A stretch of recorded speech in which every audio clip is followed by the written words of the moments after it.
My mind has been turning and turning tonight. And for the first time in my life, I've come to a completely unexpected understanding of why it was my parents were living in two different places when I was 5 years old. Why was it that my mother had come up to Silver Spring to live with us kids, and America's Man of the Year stayed down in Norfolk, Virginia at his first job as a radiologist?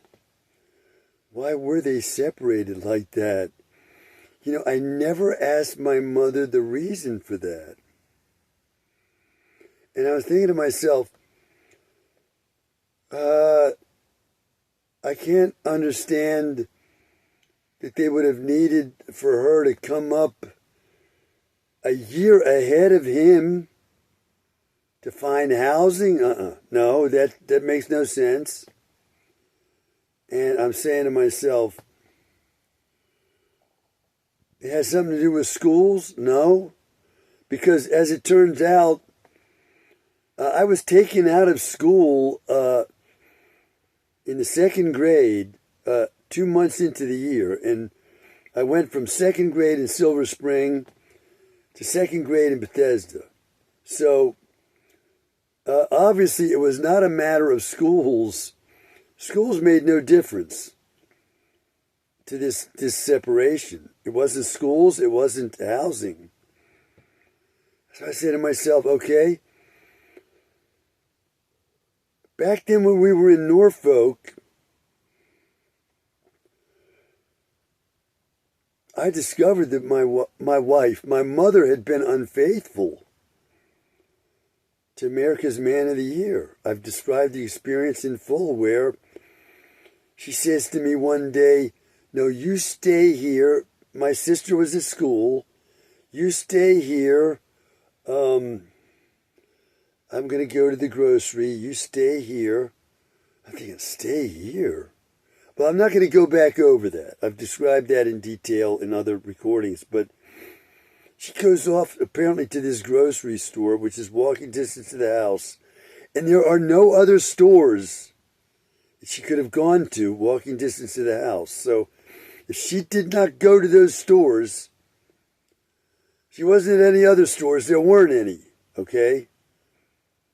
So I was waiting for her back at the house, and I was only 5 years old, but I went in search of her, and she was not there. She said she went. I came back to the house, a little 5-year-old. This was a very dangerous mission for me to have undertaken. I had to cross this kind of like a highway to me, a little 5-year-old, and I'd never done such a thing before, but she wasn't anywhere to be found where she said she was going. So, along with other signs, I see her skipping down through the house like a girl who's, let's say, discovered that she's in love. She was skipping through the house. She had her hair in a ponytail and all. I was thinking, wow, what's going on with my mother? Well, she'd been unfaithful to the Man of the Year, and she tells me later in life, she tells me in detail just how intolerable it was living with him at that time in that house. It was so bad, she was saying he was incessantly bitching, drunk all the time and bitching.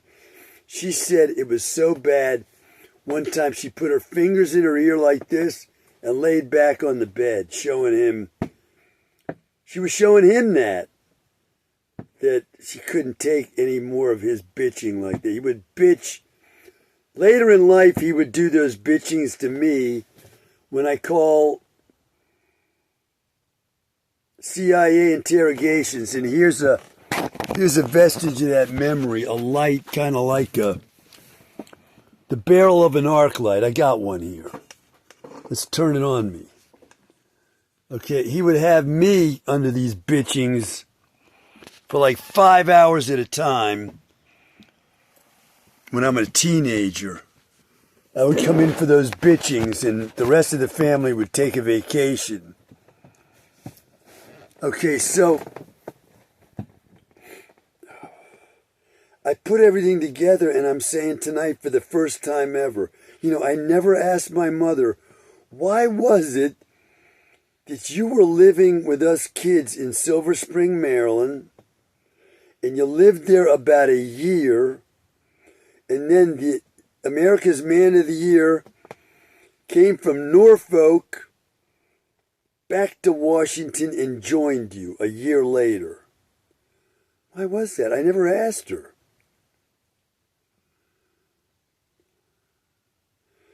Well, I'm putting everything together tonight and I suddenly realize they were separating. They were going to divorce. That's why she did that. She moved up to Silver Spring near her brother, Uncle Fred, and Aunt Rosemary. Her sister-in-law. She moved near them. She was going to divorce him. That's why that happened. And it never occurred to me till tonight. I never asked my mother, and it never occurred to me.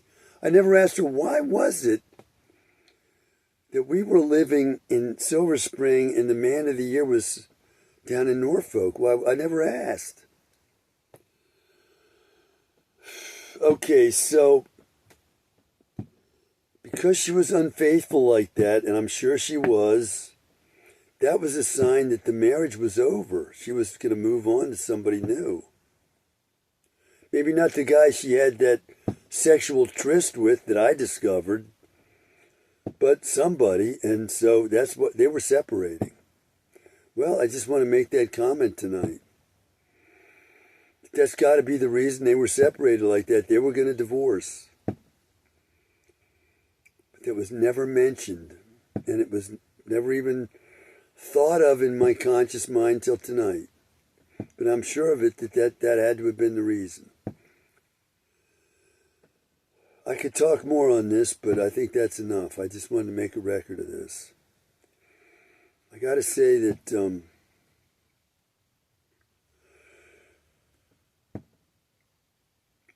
time does have a way of explaining things. It really does. As it turns out, a lot of mysteries are being revealed to me at the end of my life here that I never expected to understand. I mean, there are things that I'm understanding now that I never even thought of, like this one. Well, it's the 7th of May, 2026, and I got to say, today marks exactly 3.5 years that I've been in a kind of committed relationship that doesn't even exist between me and the person I've been calling Bashuasi. I discovered the existence of this person on November 7th, 2022. I had never seen her before that day, or heard of her, or knew of her in any way.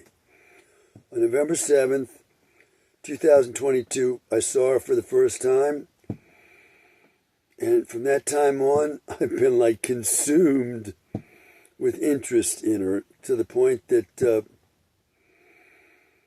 well, it's like I've devoted 3.5 years of my life to thinking about her all day long and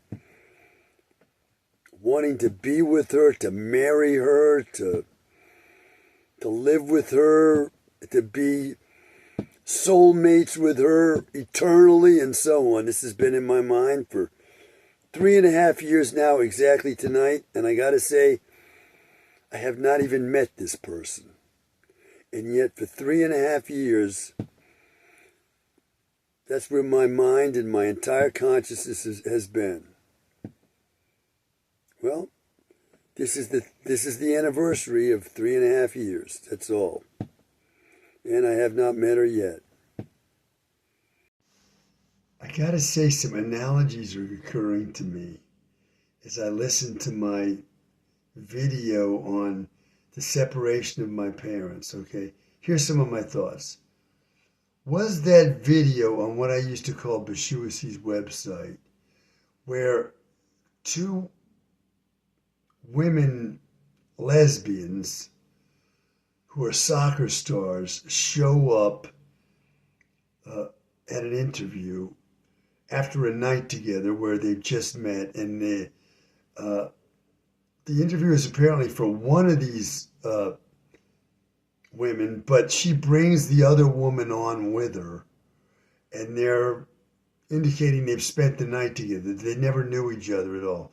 Was that on Bashuasi's website because she herself went and had a same-sex liaison with another woman while I was showing in video after video now, like 1,000 videos across 3.5 years, that I was trying to get together with her. She was, in a sense, unfaithful to me, even though she is the one who called out to me. She was unfaithful to me with this other episode that she indicates she had by putting that on the website. And that's a parallel for the unfaithful sexual tryst I discovered that my mother had when I was 5 years old. The only difference being what? I've been saying that because I was sexually abused the way I was, and abused in many other ways as a child, that's caused me to be what I call trashed and then later honored by everybody. It's like inevitable. They can't help but do it to me. They're going to betray me and then befriend me.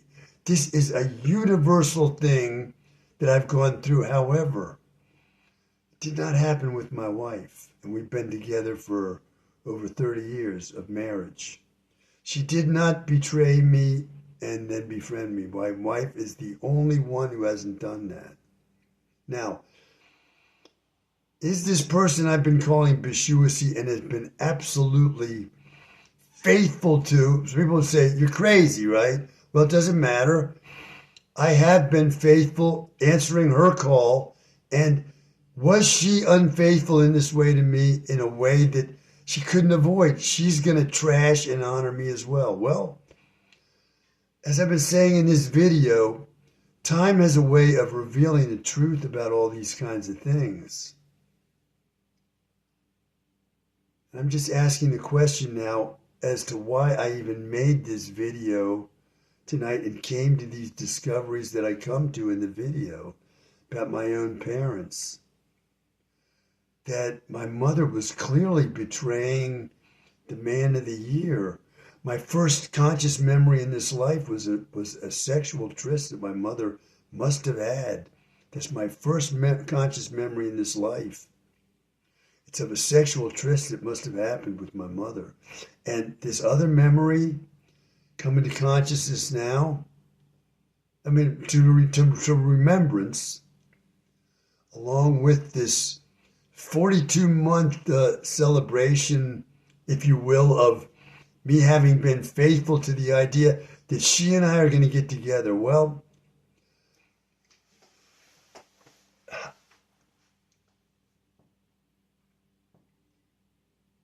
I just wanted to make that point. I don't know the answer, but like I say, time does have a way of revealing the truth about some of the greatest mysteries. That's all.